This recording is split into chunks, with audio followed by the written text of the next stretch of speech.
I'm bringing the head of domestic policy at Pickthall House, Jacob Williams. Jacob, welcome to the studio. So a fascinating report that you guys have brought out. It's called A National Crisis, the Urgent Need for a National Enquiry into Grooming Gangs, echoing in many ways there what Mr Adnan Hussain is calling for. Tell us about the findings of your report. What we found is that the existing evidence that we have, the existing data we have from this 2022 report from the local inquiries, is just totally inadequate. There is so much we don't know about this appalling scandal, about these terrible crimes that have been committed. We don't know exactly the precise role of concerns about race, about ethnicity, about being accused of being Islamophobic. There is evidence from many of these local reports these concerns played a part.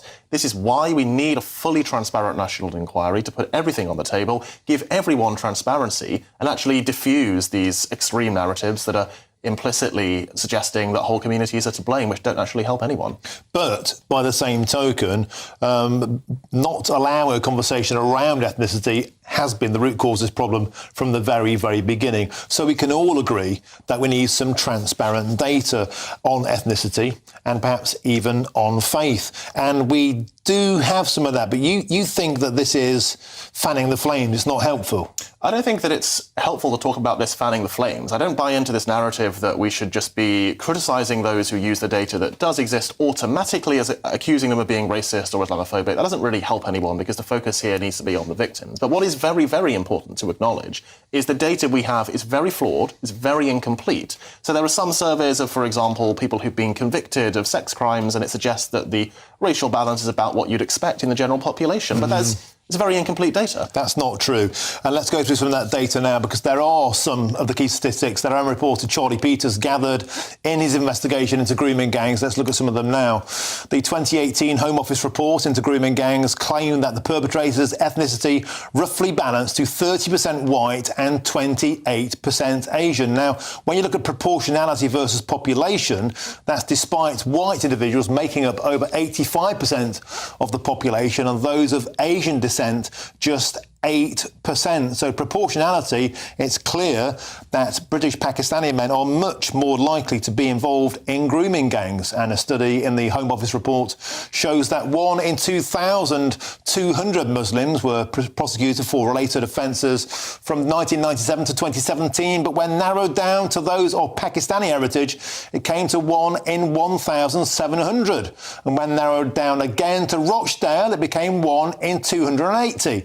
And in Telford, it was 1 in 167. In Rotherham, it was 1 in just 73. And some data out just last week, a week ago, by the Hydrant programme concluded with total clarity, Jacob, that Pakistani men are 4 times more likely to be behind grooming gangs. So it's incorrect to say this is fanning the flames. The facts are the facts. Well, let's make a very simple fact, and let's get this out on the table, that this point about grooming gangs refers to a very specific pattern of abuse that does appear to be particularly common among a particular ethnic community. Yeah. There are also distinctive patterns of abuse in other communities, inside the Catholic Church, for example. These are pathological subcultures, so it's not helpful to say the entire Asian community, the whole of Asian culture. Nobody's saying that. The facts, Jacob, are the facts. Pakistani men are 4 times more likely to be behind grooming gangs, and that's from the data we have.